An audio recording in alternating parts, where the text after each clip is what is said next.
백내장에 백제만 들어도 두려우시죠? 어떻게 해야 할까요? 쉽게 예방할 수 있습니다.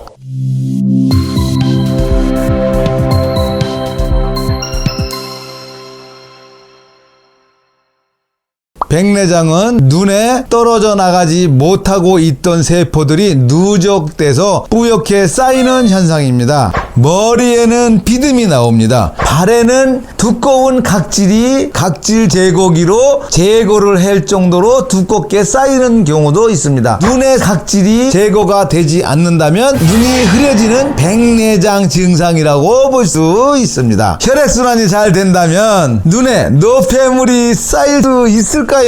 그럴 수 없겠지요. 백내장 눈 상태가 두 가지가 결여된 상태에서 나타나는 것입니다. 심장으로부터 눈에까지 혈액이 잘 공급되지 않는 것이 첫 번째이고, 두 번째, 세포들이 먹고 분열한 노폐물이 배설이 되지 않는 상태, 이렇게 두 가지 눈의 문제라고 할 수 있습니다. 즉 세포 분열은 28일씩 생성되고 활동하고 교체되는 것이 세포 교환의 메커니즘입니다. 정상적인 세포 분열이 일어나지 않기 때문에 누적돼서 쌓여있는 것이 백내장이라고 할 수 있습니다. 나이에 관계없이 노인과 같은 눈이라고 볼 수 있겠지요. 그러면 어떻게 해야 할까요? 눈으로 가는 혈액순환을 뚫어주면 됩니다. 눈으로 가는 첫 번째 통로, 목을 풀어주세요. 쌀 한 가마 정도를 늘 얹고 다니는 것처럼 무겁다고 합니다. 머리도 맑아지고 시력도 좋아지고 청력도 좋아지는 어깨의 무거움을 해소해주는 관리 시연을 해보겠습니다. 목을 살짝 눌러주는 과정에서 승모근이죠. 여기에 와서 연결되는 견갑골 능이거든요. 이렇게 하나, 둘, 셋, 넷, 둘, 셋, 오, 자, 이렇게, 손으로 누른 상태에서 이렇게 가는 정도까지만 살짝 도와주는 거죠. 이렇게. 자, 살짝. 주의사항은 여기를 눌러주면 이 척추가 힘을 가해주면서 약한 쪽 인대에 부담을 줄 수가 있어요. 그래서 숙여보세요. 더 숙여보세요. 여기까지는 가는데 부담을 느끼지 않는 척추죠. 척추가 여기까지는 이완이 될 수 있는 척추라는 거예요. 그 상태에서 조금 세우는 상태에서 여기를 풀어주면 어떠한 부담이 없이 관리를 할 수 있는 거죠. 이렇게 누르지 마시고 앞으로 가는 곳으로 눌러주시면 됩니다. 그래서 압력이 앞으로 가는 방향으로 해주셔야 됩니다. 이렇게 해서 이렇게 아주 편하게 우차 이 상태에서 가능하면 조금 한 발짝 더 가셔서 우차 이렇게 우차 자, 이 상태에서 이렇게 하나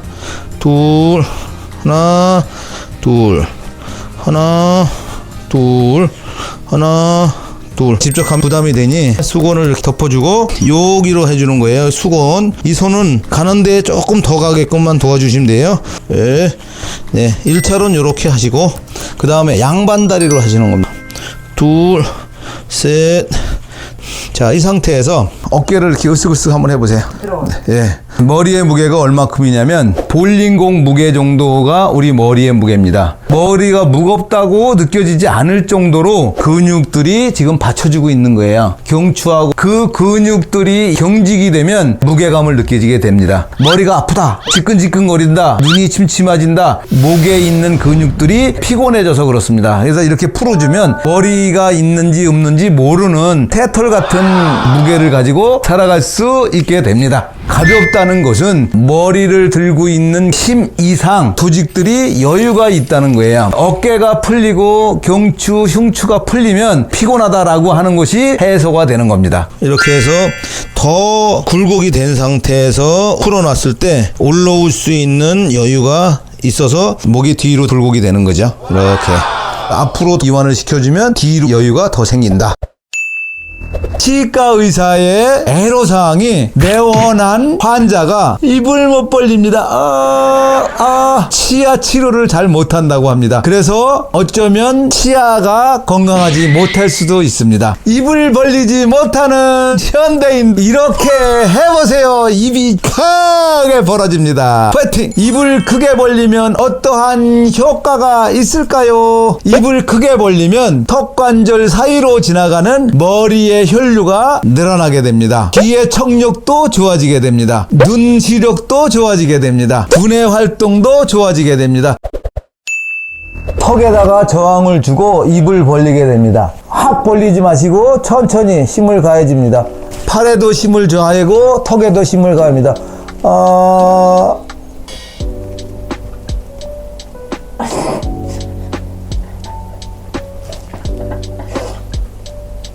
저항을 주고 힘이 들면 다시 했다가 다시 하게 됩니다. 턱에다 받치고 저항을 주면서 입을 벌리게 됩니다. 네, 그러면 관자놀이에 힘이 가해지면서 굳어있는 근육들이 활동하게 됩니다. 깨끗한 수건으로 접어서 입에다가 깊이 물고 지그시 눌러줘서 이 잠자고 있는 모든 근육들을 다 살려주는 겁니다. 저항을 줘서 잠자고 있는 교근, 축두근, 턱관절에 있는 근육 기능을 살려주는 방법입니다. 여기서 주의사항은 치아가 좋지 않으신 분은 너무 강하게 하시면 안 됩니다. 전체적인 특두근에 있는 근육들이 전부 다 이완이 되면서 교근과 턱관절에 일하지 못하고 있는 근육 조직이 활성화가 되겠습니다. 피신경, 영양 공급, 혈액 공급이 완활하게 되면서 눈이 밝아지게 됩니다. 치아가 조금 부실할 때에도 요것을 지그시 사용하신다면 이 치아의 뿌리도 강화할 수 있는 부수적인 효과도 볼 수 있습니다. 교근을 잡아주고 입을 벌리게 됩니다. 손을 위로 올리고 턱은 벌립니다. 떨어지지 못하고 있는 누적되어 있는 죽은 세포가 떨어져 나갈 수 있는 환경으로 바꿔주는 동작이 될 수 있습니다. 구륜근을 늘려주게 됩니다. 구륜근은 근육이 원으로 되어 있습니다. 고정시키고 늘려준다. 고정시키고 늘려준다. 늘려준다. 늘려준다. 늘려준다. 턱관절은 이상이 없는데 입을 벌리지 못하는 이유도 뜰을 싸고 있는 근육, 속에 있는 근육이죠. 입을 벌리지 않은 상태에서 굳어버린 상태가 많이 있습니다. 풀어주고 해서 구륜근을 풀었을 때 입이 크게 벌어질 수도 있습니다. 세 번째, 안윤근을 풀게 됩니다. 안윤근, 눈을 싸고 있는 동그란 근육입니다. 눈을 감았다 폈다 할 수 있는 이 근육을 안윤근이라고 하는데, 이 안윤근을 풀어주는 겁니다. 한쪽으로 교정을 하고 나머지를 잡아당기는 겁니다. 이렇게 또 이렇게 옮겨가면서 또 이렇게 옮겨가면서 이렇게 옮겨가면서 눈을 뜨고 감는 것도 편안해지지만 눈물도 또 편안해지고 백내장의 효과도 크게 되겠습니다. 어렵지만 몸 전체의 유연성을 찾아줘서 혈액이 상하 잘 흐른다면 영양이 가서 세포 분열을 하고 그 세포 분열을 한 이물질을 정상적인 통로로 인해서 배출한다면 백내장은 해결할 수 있습니다. 능인 테라피 마디프리로 머리 쪽에 혈류를 높여서 백내장 미리미리 예방하시고 두려움에서 벗어나세요. 건강한 삶 사세요. 바로 저처럼